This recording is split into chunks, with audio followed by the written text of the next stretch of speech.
Thank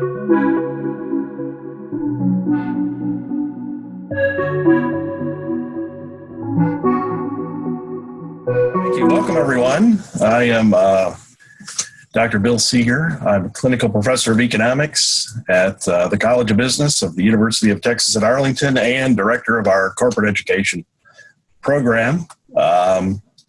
Today's webinar and our series all throughout the month regarding the business impacts of COVID-19 are brought to you by our corporate education program located physically in or at UTA Fort Worth. We are quite fortunate today to have one of my colleagues from the business school, Dr. Traci Freling. And Traci, welcome, and it's a great pleasure to have you on. Thanks, Bill. I'm happy to be here. Super. Before we get started, I just wanted to let our listeners know what the mission of the corporate education program is. Our mission is to provide quality executive education, not only to the business community, but to our UTA alum, our alumni base. We are engaged in community outreach, like today's in our series of webinars.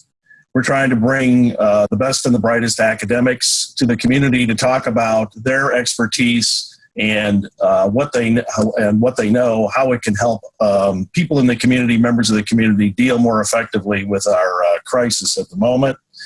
And then finally, and this relates to you specifically, I hope I can call you Traci, Dr. Freling, Traci, that we want to bring the latest research that our faculty is engaged in.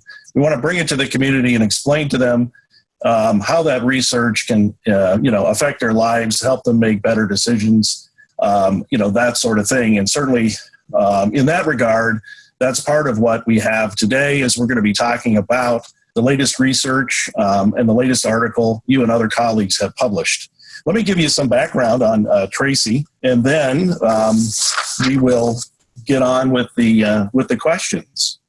Now, Dr. Freling joined the University of Texas at Arlington in 2007. She received her PhD in business administration with a concentration in marketing and minors in psychology and statistics, and her Master of Science in Marketing from Texas A&M University. Gig'em.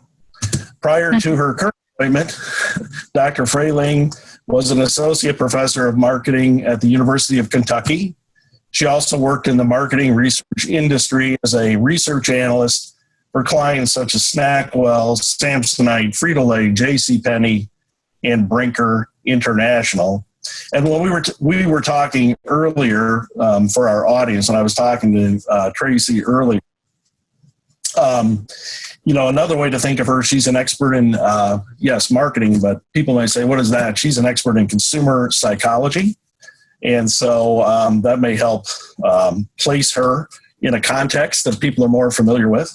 And once again, with all of that, Traci, thanks for joining us. And if you're ready, I'm ready to ask you a few questions. I'm ready. Okay, fantastic. So recently, you've written a very important paper with other colleagues, to be fair, but it appears you're the lead author, so we'll stick with that.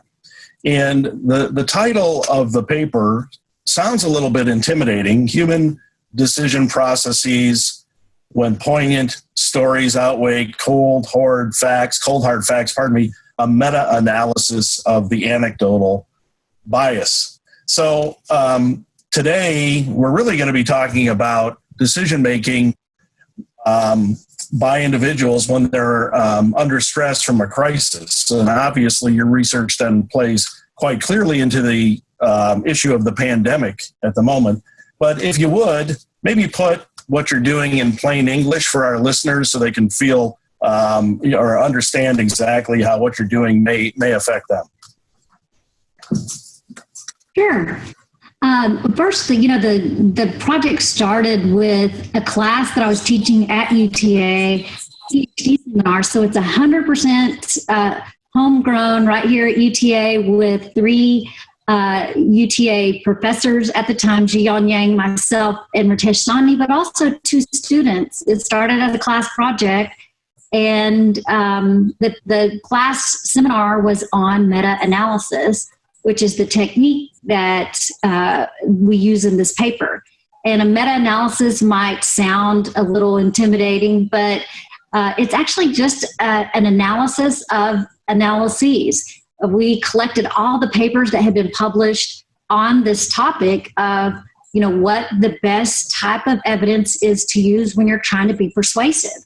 And specifically, we wanted to compare anecdotal evidence to statistical evidence.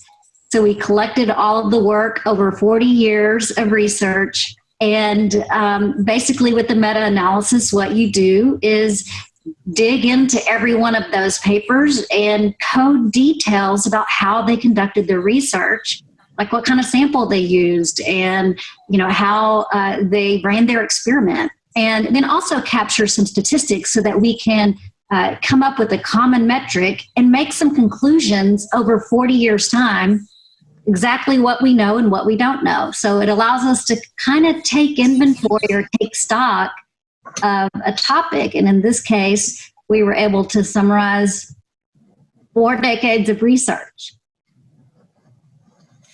And the paper, though, in addition to what you said, the paper is fundamentally about decision making. Is it not, particularly under crisis or stressful situations?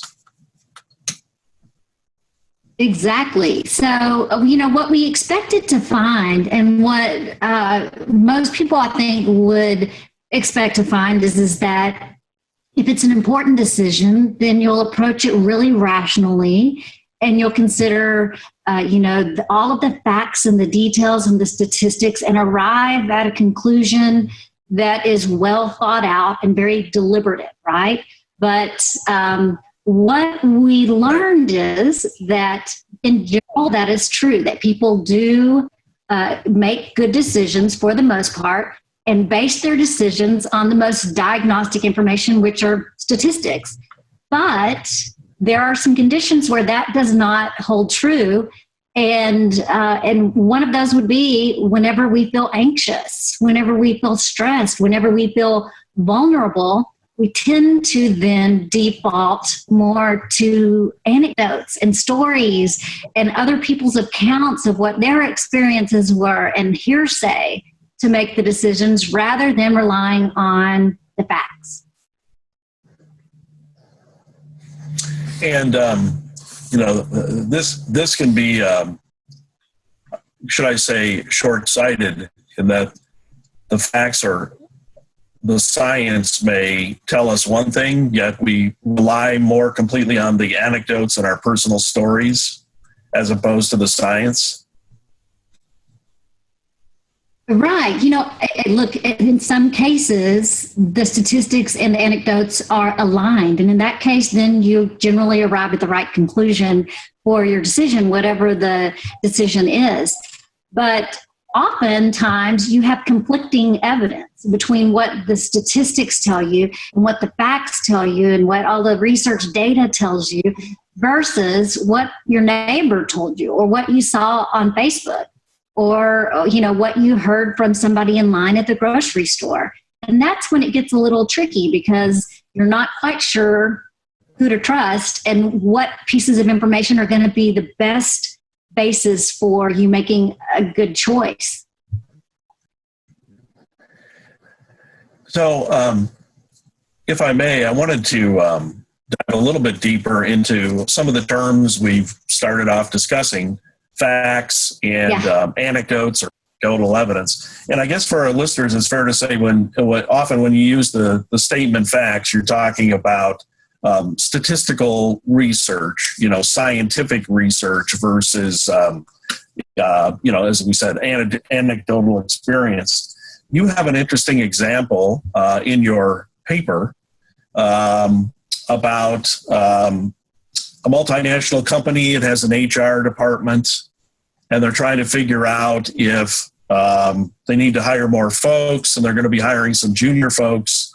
And people that are making the decision have some anecdotes about younger staffers that seem to cut against certain evidence, let's say in the HR field, about the abilities. It could be a millennial or a younger staffer.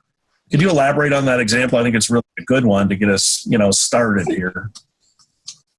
Yeah, I think, in any decision scenario, you can kind of see that there would be different information inputs, and some of them might be anecdotal and some of them might be statistical.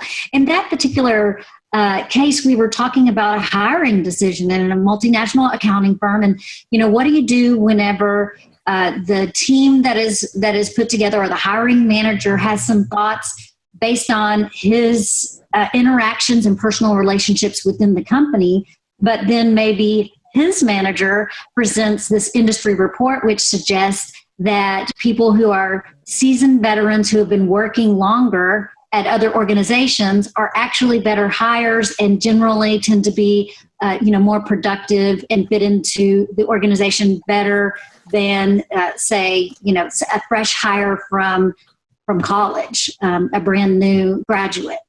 What do you do then? Maybe your gut feeling tells you that you want to go out and get somebody fresh who you can train up to be, exactly the kind of employee you want, versus this industry report, which is based on research and statistics. Then what? And that, example sort of highlights that you oftentimes, as humans, we're dealing with different pieces of information coming at us in different formats from different sources. And we have to make sense of all that.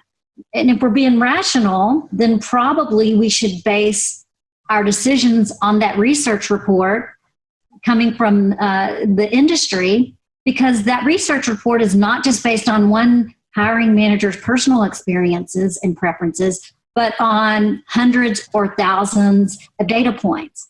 So it's aggregated across many examples, right? Across many cases, not just one person's preferences.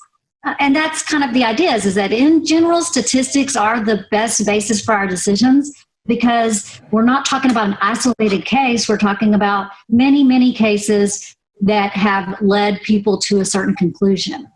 But that's not what we always adhere to. There are lots of instances where we sort of, ignore those facts and go with the more heart-rending story, or something that kind of, it seems more viscerally meaningful to us, which is a story or an anecdote, not a cold, hard fact.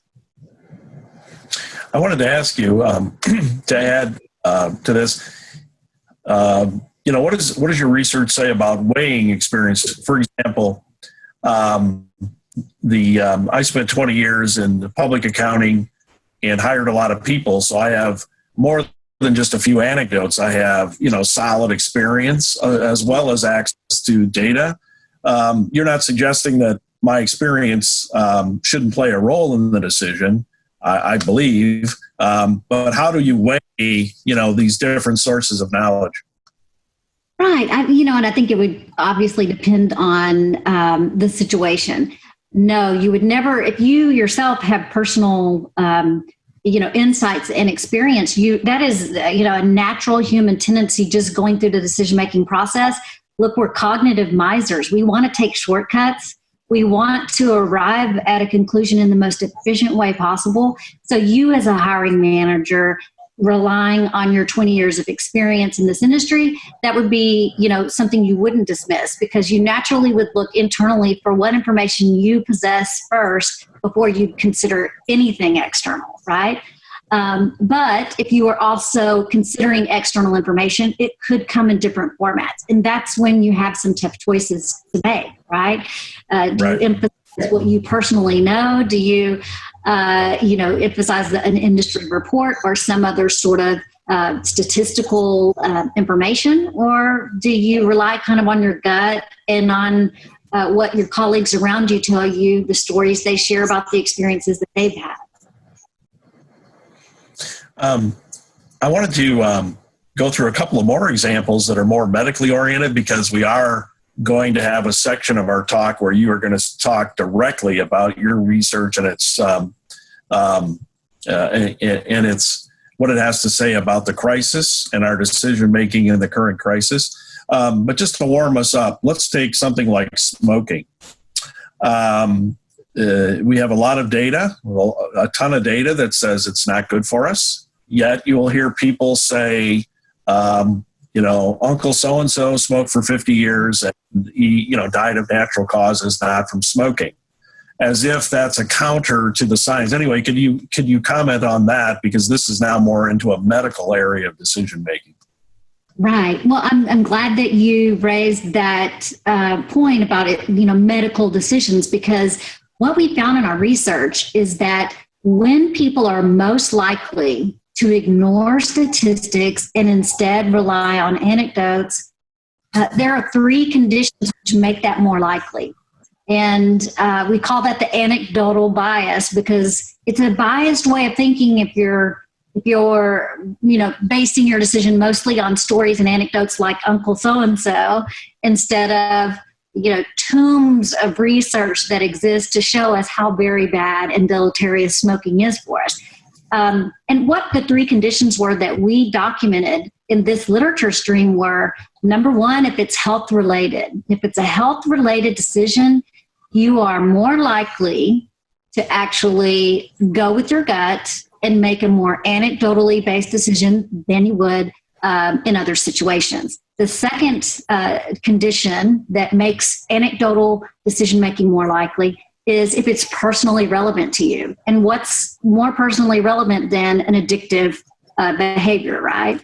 Our third condition was if there's some sort of threat that's associated with it. Severe threats generally lead to more anecdotal information. Now, in that case, I think it doesn't really work in the favor of the decision maker to dismiss the severe threat, but any one of those factors can make it more likely for the individual decision maker to make a suboptimal decision and pick up the smokes, right? Right, exactly. So I just, let me go to another example, but you can relate the research to it. Recently, we were talking before this, and I still am butchering the terms. You're going to have to help me. But the president, during his COVID interviews, his daily updates, began to talk about anecdotally the particular drug, hydro something. I apologize to the viewers. I forget the exact name. It hadn't really been tested, but anecdotally, people had been taking it and having some good results. So you had, the best and the brightest from our, governmental medical community talking about the science, and arguably the president talking about anecdotes. What was your, feeling? Would you have advised the president to not do that, given what we know from your research? I think that this is a tricky situation. It's hydrochloroquine, I believe. Is that? Yeah. Okay. A medication that was approved for alternative uses, right? Malaria or something else, and it happened. And some people had some positive results, right? Using the hydrochloroquine.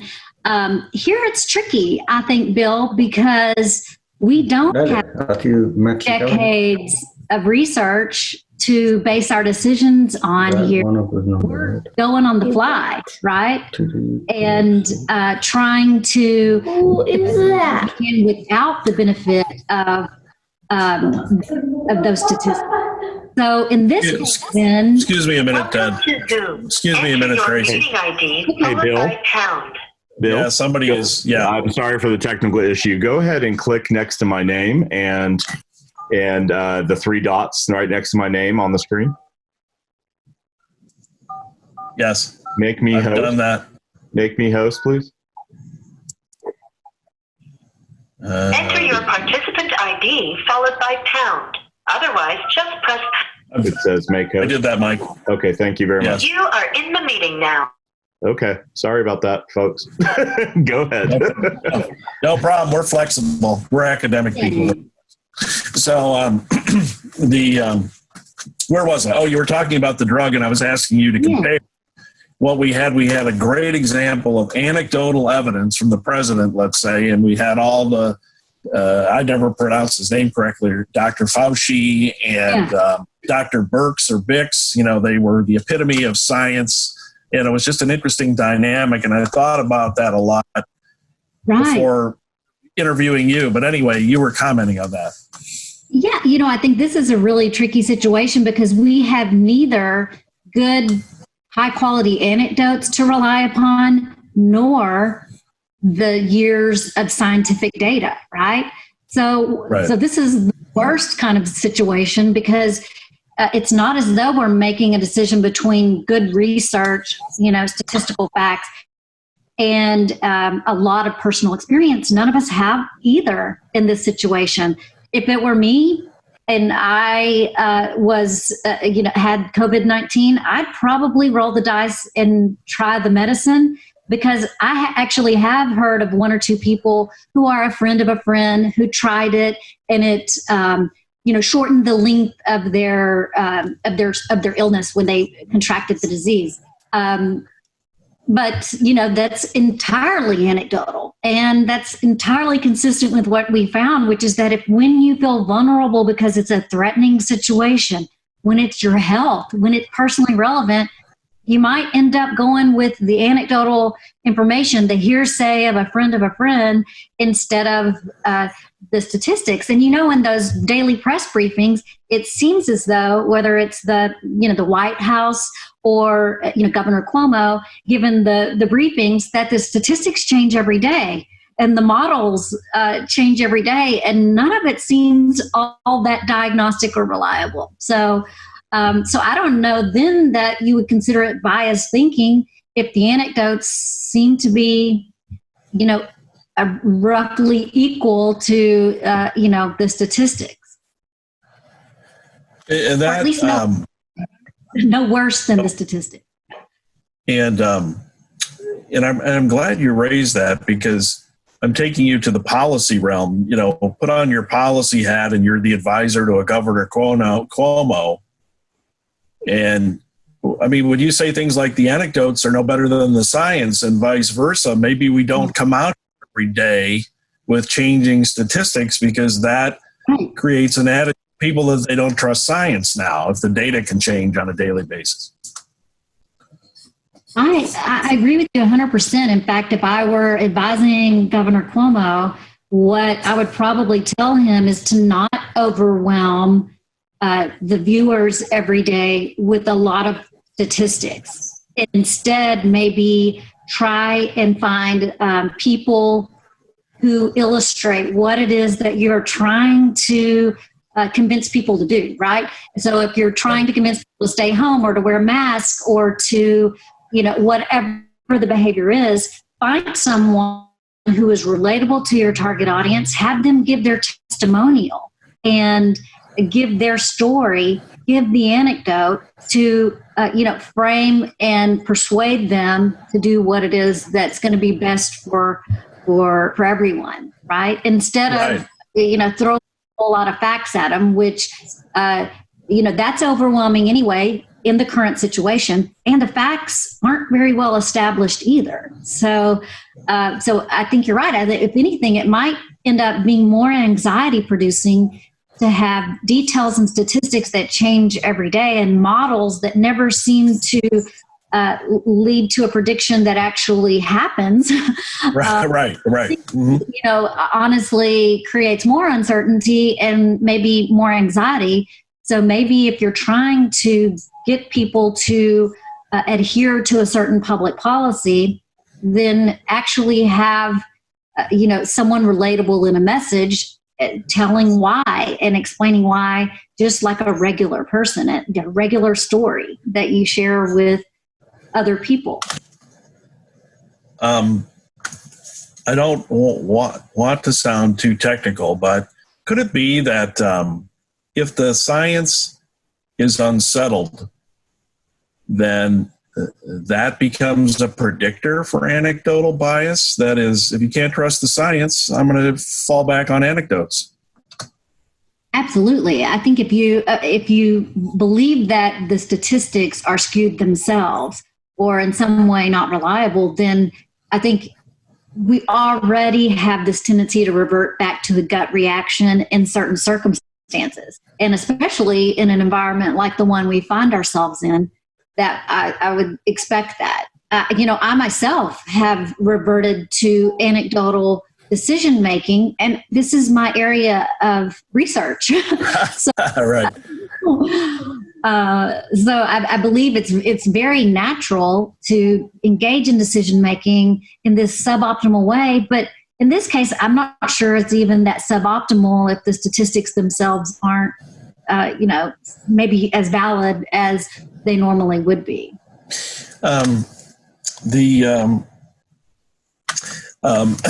Excuse me. I wanted to ask you a bit about our finding that the more personal the matter, the closer we are to it, the more we revert I guess we'll call it a human tendency to the anecdote. And I thought about that. And so if I was thinking about you and your situation, I guess you're saying that I'd rely more on the science in advising you because we're not, we're removed. But if it was my wife, I would revert less to science and more to, personal anecdote and the personal relationship, right? To some extent, here's my question. To some extent, that seems strange to me, because I would begin to argue, well, no, we have to use the best science, in order to make a decision about my loved one, right? So I believe the effect that you described. Do you think, what drives it? And here's my question, is it a natural human tendency and we're going to leave it at that? Or are there other drivers or influencers, on this area? So I would say that underlying mechanism, what we believe it is this things that create a situation where you have negative emotional arousal. When you feel vulnerable, when you feel anxious, when things are uncertain, that's when it's most likely to happen. And what we were able to code in the paper were things like, is the issue that was explored health related or not? Is it highly threatening? Is it personal? You described a decision-making scenario that we've actually, this same team of researchers, Ritesh Shani and Jiyoung Yang and I, we've actually done some experiments that do exactly what you just said in your little ad hoc example there, where we manipulate. You're either making a decision for yourself or for a loved one, or you're trying to give good advice to someone you don't know very well.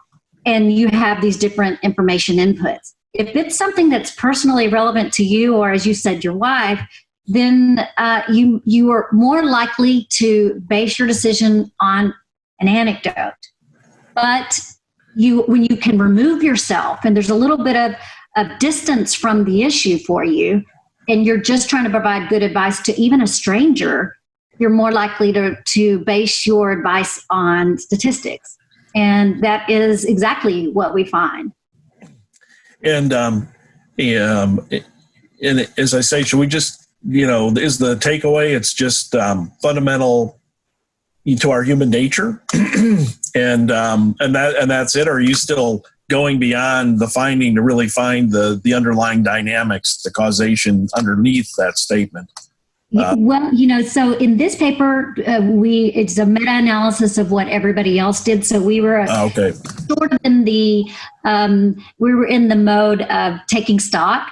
But like I said, this follow-up research that we're doing, we've conducted 5 experiments, and we're exploring exactly what you're talking about, which is, what is the mechanism that causes this to happen? And it's that underlying negative emotional arousal that leads us. So if you are highly involved in a decision where you're not anxious, we often have decisions that don't provoke or evoke any anxiety. Okay. But it's highly involving to us. It's important to us that we make the right decision. In those cases, we wouldn't expect an anecdotal bias to happen, because you're not anxious, you're not worried, you're not stressed out.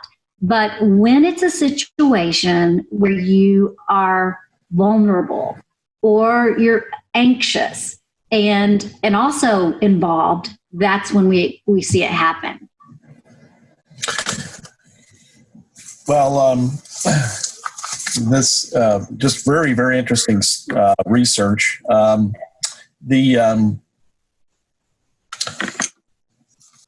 wanted to apologize for turning the pages here. I wanted to get back to, what are we going to do about all this? And first of all, before I go to and turn you open or turn you over to talk about your views on what you've learned and how it affects us in our decision making in the current crisis, in the economics realm, what you do, if you're a consumer psychologist, we have behavioral economists. I think we're first cousins, that in that regard. And Richard Thaler, in particular, a recent Nobel Prize winner, has done a lot of work in this area. But he talks about nudges. That is, in a policy sense, if we understand what Dr. Freling is talking about, then maybe we could design policy processes that move people in the right direction. Now, he did a lot of work on saving, but so why don't people save? As you would say, it's suboptimal. What do we have to do to get people to save? Because in the long run, we know it's better than not saving because of what's going to happen. If you don't save, you're not going to be able to retire. So your view on this whole area of nudges, many economists don't like it because it sounds like manipulation and big brother, that sort of thing. But yet this is going on to kind of deal with the bias that you've been describing here. So I'll turn it over to you on nudges. Yeah, I am familiar with this research, and it's also related to framing. There's framing effects as well. It's all about how you structure information, right? So, for example, you talked about the saving issue. If you have a default option, right, you nudge people in a particular direction, right? If they have to opt out of a retirement plan, then they're more likely to actually make a better decision, right? Right. Yeah. Versus if they have to choose to say, that's a different. So you're nudging them or hurting them toward the right decision. The reality is that even adult consumers don't always make decisions for themselves that are the best decisions. And I don't mean Coke versus Pepsi. I mean bigger issues like staying home during a pandemic, even if you're not sick, so that you don't get sick and make somebody else, somebody else. And so I think that I'm completely comfortable with nudging. I understand the issue of libertarian paternalism, that people are worried that you're you're taking away choices by the way you structure them, right? Because we're the architects of the choices. But I think that it's not altogether different than what we do in advertising every day, which is just framing your message in a way that will lead consumers or humans, people, to the right decision. And we already see a little bit of nudging in our environment right now in the last 2 months. If you go into a grocery store now, there's taped off, every 6 feet to show you where to stand and how to stay apart from each other when you're checking out. So it's the structuring of information. It's the structuring of choices so that you make good choices, right? Because it's not we ever get up in the morning and say, how can I mess up my life and make other people miserable? It's that we're processing a lot of information constantly, and sometimes we make bad decisions. But if the theory of nudges is that if we can build the choice sets and the defaults so that we nudge people in a more productive direction, then maybe everybody makes better decisions. Hopefully I can repeat it if you don't mind. A question came in from a listener. And would you characterize cognitive anecdotal bias as cognitive or emotional is the question to you, Traci. Oh, that's a really good question. I wouldn't classify this research as statistics are entirely cognitive and anecdotal is entirely emotional, but that is a simplification that isn't altogether wrong. Even if you think, about the Stalin quote, where we've all heard the quote that, a single death is a tragedy, because it evokes so much emotion, and you can identify with that one person, but 1 million deaths is just a statistic, right? We think about that as, something sort of cold and removed and pallid and very different from an anecdote. I would say that the anecdotal bias does shift us to a more emotionally driven mode of decision making. I don't know that you could say that there's no cognition. I haven't ruled that out with our experiments, but I would say it is a more emotionally driven mode of decision making versus when you are basing your decision on the statistics. It tends to be a more reflective, deliberative kind of processing. And so, I would say that it's probably the result of a more emotional process.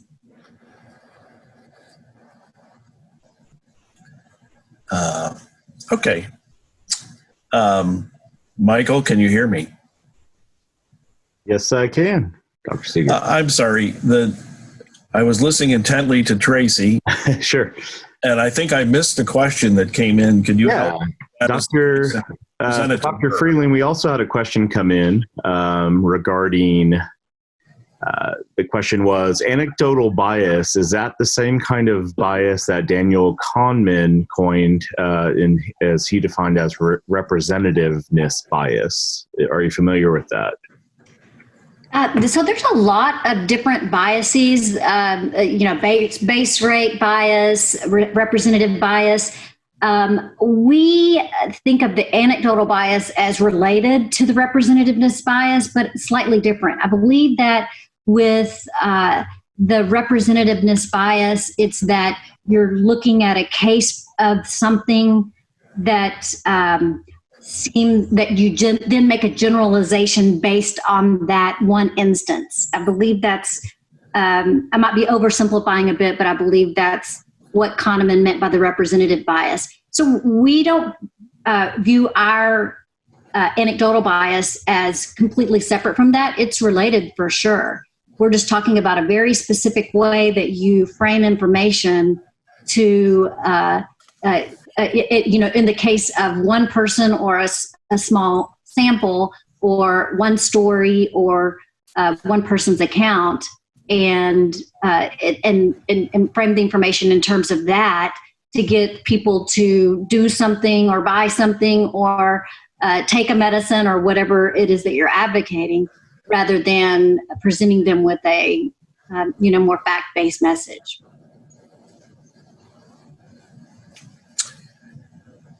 Traci, let me move on to really hear in this last segment. We want to hear you on all implications of your terrific research for the current crisis, decision making in the crisis. And just to tee this up, so what are the implications of your research for decision making for businesses and industry during this time? Do you have specific, recommendations? Well, during this pandemic era that ourselves in, I think, Bill, that ordinarily you could say that if you're crafting a message, an ad, or a public service announcement, or whatever, right? Yes, you would use the statistical message, because people would say, "Well, gosh, if the odds of catching this are this, or that this many people will get it, or." That would be a good way to frame the message to get people to comply with what it is you want them to do, whether it's wearing masks or staying home or social distancing, even in public, whatever it is that you're advocating. But I think that our research suggests that because emotions are so high, we're all very anxious. It's an uncertain time, strange days, right? And that it's highly threatening. In fact, life-threatening. Mm-hmm. It's health related, of course. All of the factors are there. We have the trifecta here of the three factors that drive anecdotal bias. If we know this, as the people that are responsible for crafting messages and ads and public service announcements, we don't necessarily try to change the decision-making mode of individuals, because that's impossible without, I don't know, shock treatments or something, right? Instead, what we do is change our messaging. And I think that the messaging has to be more anecdotally based. You can deliver a very persuasive appeal, but base it on, one person's story. And you say, for example, that, show someone who's lost a loved one because they were, infected in a certain type of way. And that if we can get people not to go and party, on the beaches at spring break, and then go home and visit grandma, then that can keep everybody safe, right? And you show a spring breaker who, said, I had a great time in Cancun and came home to see my parents and infected everybody, and they all got sick, and my grandma's on a ventilator. You tell a real story to illustrate why it is that they should comply with the message, not statistics. I think that's not going to be at all effective when we're talking about this pandemic environment in which consumers are processing information.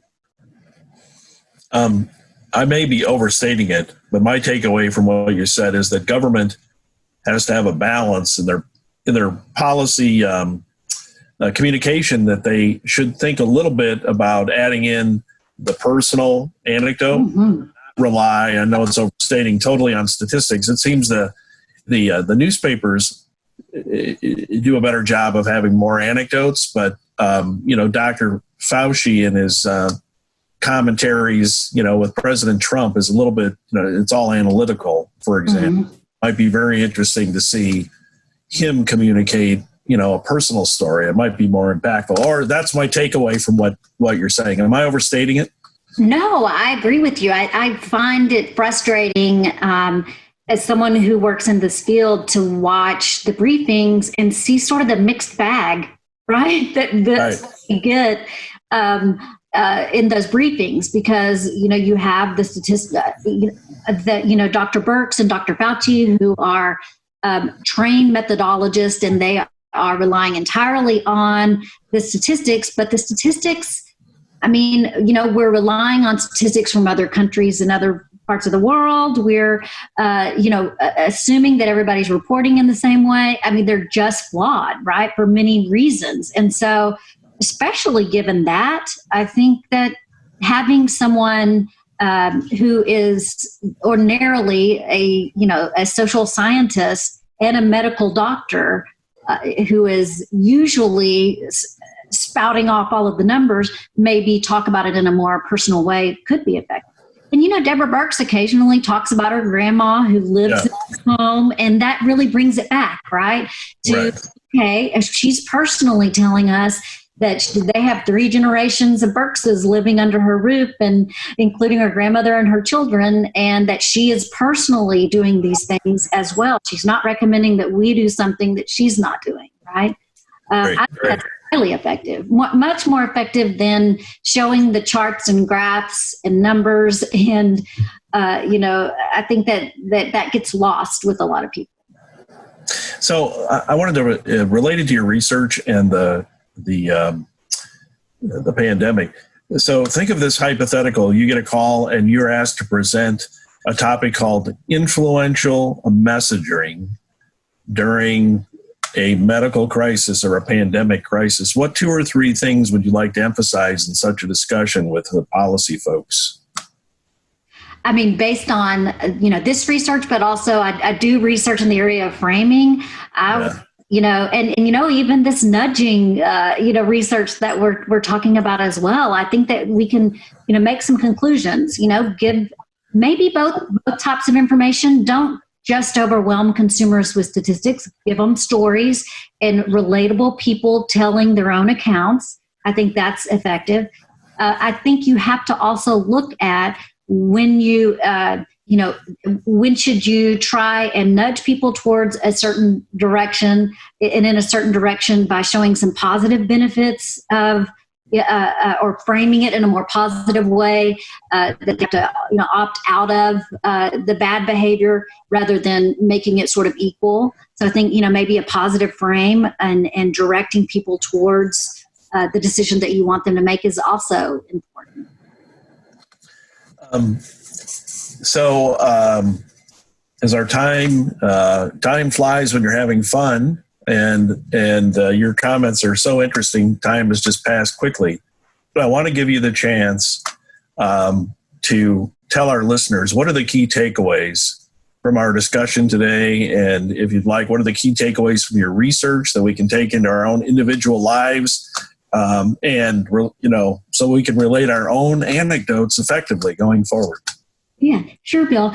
So, we've talked about what the takeaways are for business people that are in health care professionals who are whose goal is to try and get patients or consumers to behave in a certain way. But for us as individuals, as humans, people, I think that we have to be aware that this is something we do. And it's something that we probably shouldn't do all the time, right? There is a tendency to make anecdotal decisions, and then that ends up being sort of suboptimal. I told you, earlier today, I'm a Diet Coke addict. So you talked about my addiction is Diet Coke. I wish I could mainline it. But right at the beginning of this pandemic, I remember talking to a friend who teases me about how much Diet Coke I drink. She said she saw on Facebook that the artificial sweetener in Diet Coke was made in China, and therefore the Diet Coke supply in the U.S. was going to become scarce. And even though I research in this area, and this paper had just been accepted for publication, I got in my car and I drove to the grocery store and I filled my trunk with Diet Coke. That for, this pandemic, there has been no shortage of Diet Coke. There's been shortage of other things, meat, flour, hand sanitizer, toilet paper, but Diet Coke is readily available. It was silly, right?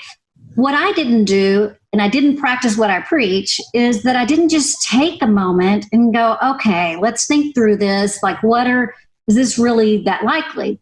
So in some follow-up experiments that my colleagues and I have conducted, one thing we've looked at is exactly what you're talking about. How do you stop that from happening? How do you stop yourself from behaving irrationally, only relying on the anecdote, and making a silly decision?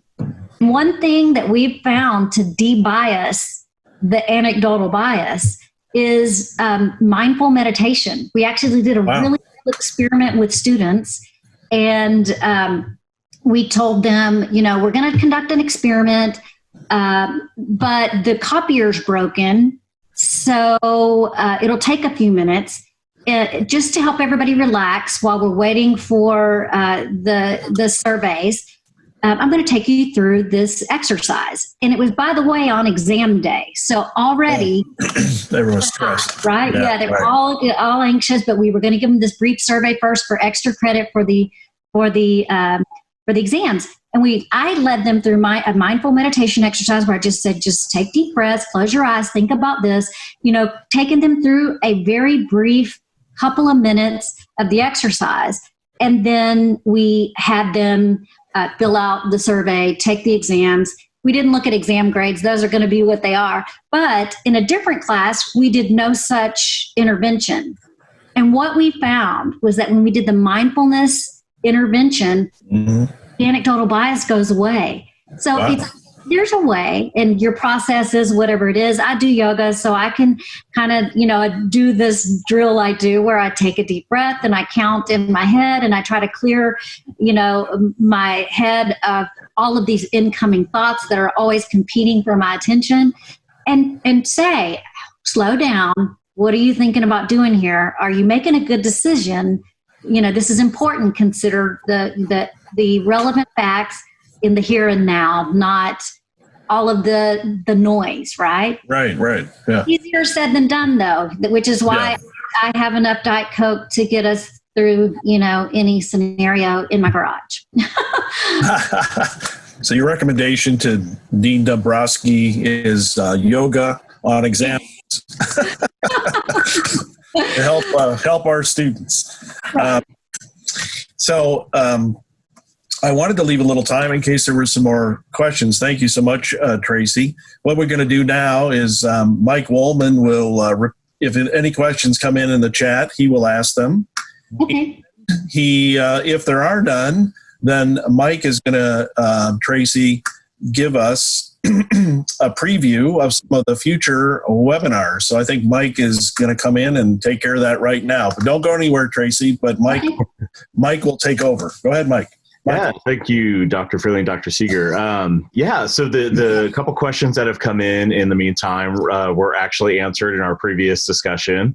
One thing that I wanted to make sure that our current listeners right now and all the future folks that are going to click on this webinar in the future fully understand where they could go to review your article. And so I have found it online in multiple pages. So I wanted to get your feedback on where you would want people to be referred to in order to look at your article. So yeah, it's actually not in print yet. This is really, it's pre-hot off the presses. Organizational behavior and human decision processes. It won't appear in print until September. Okay, so I found it on and so that's why I wanted to ask, because I wasn't sure if I was looking at the right thing when I saw online. It's like a datascientist.com or something along those lines. Yes, okay. So you can find the article online. Okay. And that is it. It's just, we just got it accepted for publication in February, and then all happened. So unfortunately, it was very timely with what's going on in the real world. So. Well, I find this to be really just such an interesting topic. I mean, on a personal level, I was a communications major, interpersonal organizational communication. But on a professional level, my background is in higher education, recruitment, and marketing. And so what we've discovered over the years with emotional consumerism and everything else, especially when it comes to higher education institutions, for the longest time, as an example, and I just wanted to kind of get any ideas from you on this one, but for the longest time, for instance, when we were doing the research, a lot of times back in the day, and it still occurs nowadays, students would make the decision when they're in high school or they're transferring from a community college on deciding which which university they might want to attend to get their degree.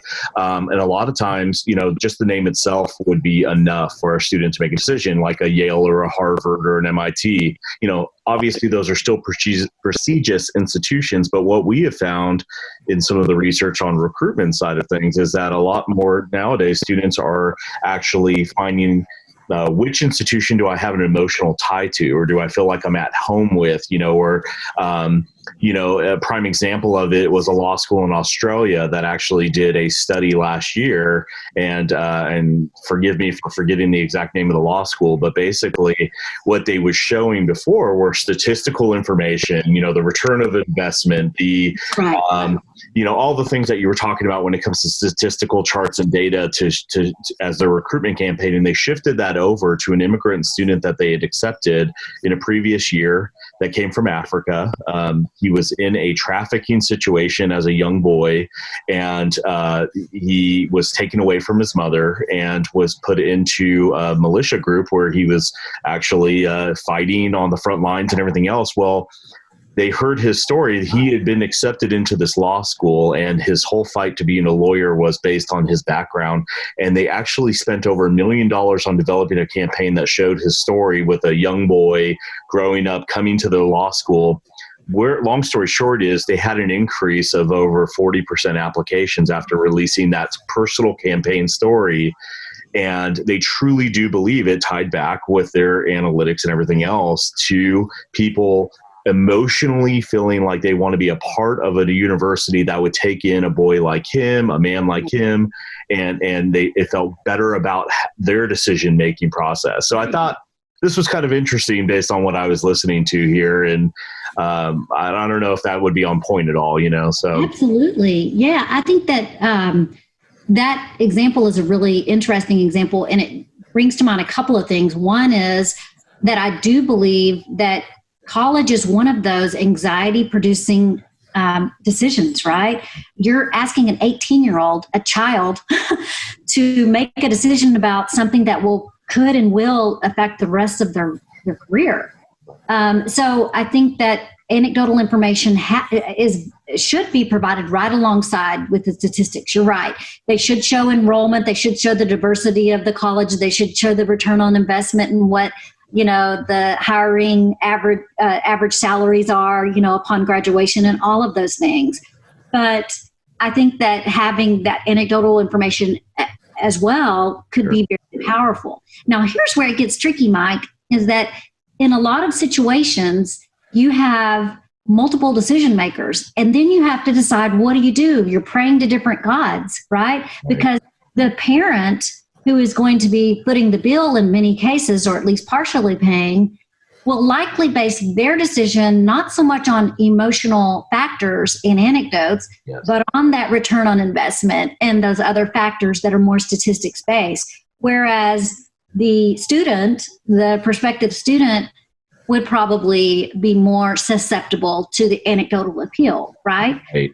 And you have to strike a balance. And that's, another layer, right, of here that becomes relevant is, to what audiences do you use, do you appeal to them with either statistics or anecdotes? So, sure. And I think, obviously in the message that you used, the example that you used, the anecdotal information and the statistical information were aligned, right? But all of it said, this is a good place to go or to come for college. And that's, I think, probably ideal because you have a little bit of both for anybody who is processing that information. Well, great. I appreciate that. I think this has been of high value, and I could tell you, I would probably speak on behalf of many of our listeners right now and the people that are kind of tuning in live. This has been a very valuable conversation. It's been really exciting to hear the kind of research that you and your colleagues have been doing. It also gives us a little bit of taste of the excitement that the students must have when they're taking your classes at the UTA College of Business. So that's exciting. It makes me kind of want to go back to school in that way. I will say it's pretty interesting. And Mike, I wanted to add that it also shows that academic research has, great applicability to our community and to our everyday lives. It isn't stuck in the dusty, musty shelves in the library. And I want to thank Traci for making it so compelling to our listeners. Obviously, the material is complex. You thought deeply, but your ability to make it clear and concise and understandable was terrific. We thank you very much. And with that, Mike, maybe can you roll the announcement about future webinars so we can absolutely Dr. Freling have a Diet Coke? Well, yeah, let me go ahead right here and share. Oh, there she goes. There you go. Yeah. Hold on, let me get this out of the way real quick here. But yeah, so I appreciate that. Our upcoming webinars, as Dr. Seeger said, we can't say thank you enough to Dr. Freling today. Our next upcoming webinar is going to be on May 20th with Shimon Rothschild. He's a lecturer at UTA, and he's going to be discussing his background, his expertise in cybersecurity threats during this time. On May 21st, we will roll out actually a webinar that is featuring Dr. Crowder and Dr. Seeger with us today, discussing the 2020 economic outlook, a macroeconomic perspective. Really excited on May 26th, not March, May 26th. Forget what month it is, right? May 26th at 1 p.m., we are excited to have President and Chief Economist at AC Cutts & Associate, Dr. Amy Kruse-Cutts, she will be with us. Yeah, not Kruse. Sorry about that. Sorry. She will be discussing consumer finance and portfolio planning, and we will be rounding it off with Dr. Edmund Prater, Executive Director of UTA Veterans Outreach Center, and the professor a professor of business at UTA College of Business, speaking about supply chain and international trade disruptions during COVID-19. So we're excited that all of you have joined us today. Dr. Seeger, I'm going to let you kind of close it out, but I do want to say there's some exciting things happening. Visit the website at the top there, fortworth.uta.edu/corped/events. That is where you can register for any one of these upcoming webinars like you did for today. And again, we thank you, Dr. Freling. Thank you. I enjoyed it. Yes, Dr. Traci, be sure and tune in for a colleague of yours, Dr. Prater. So you may want to come back and listen to him. And a comment came in from a gentleman who said you were fantastic and he thanks you very much. So you're already getting great reviews from our audience. Right. So thanks again, and we look forward to seeing you all next week with Shimon Rothschild, and we'll switch from decision-making to cybersecurity threats. So thank you, everyone. Thank you. Thank you. All right. Thank you, Traci. Bye-bye. Bye.